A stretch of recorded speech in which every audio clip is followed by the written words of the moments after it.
Pormal nang binuksan ang programa sa pangunguna ni Police Major Byron L. Dulancey, Acting Company Commander ng 1505th Maneuver Company, RMFB-15, katuwang ang pamahalang panlalawigan ng Apayao at iba pang partner agencies. Layunin ng pagsasanay na palakasin ng kalaman, kasanayan at kahandaan ng mga miyembro ng BIPAT bilang katuwang ng PNP sa pagpapanatili ng kapayapaan at kaayusan sa kanilang mga barangay.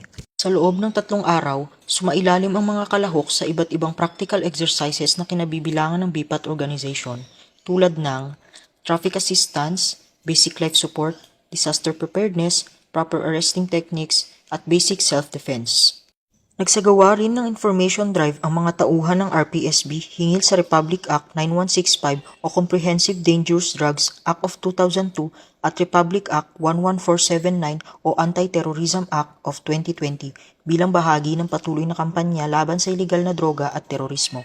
Nagtapos ang pagsasanay sa isang closing ceremony at pamamahagi ng mga sertipiko bilang pagkilala sa matagumpay na pagtatapos ng mga kalahok. Sa pamamagitan ng Revitalize Police sa Barangay Program, patuloy na pinagtitibay ng Philippine National Police ang pagkipagtulungan sa mga lokal na pamahalaan at komunidad upang maisulong ang isang ligtas, mapayapa at patatag na pamayanan.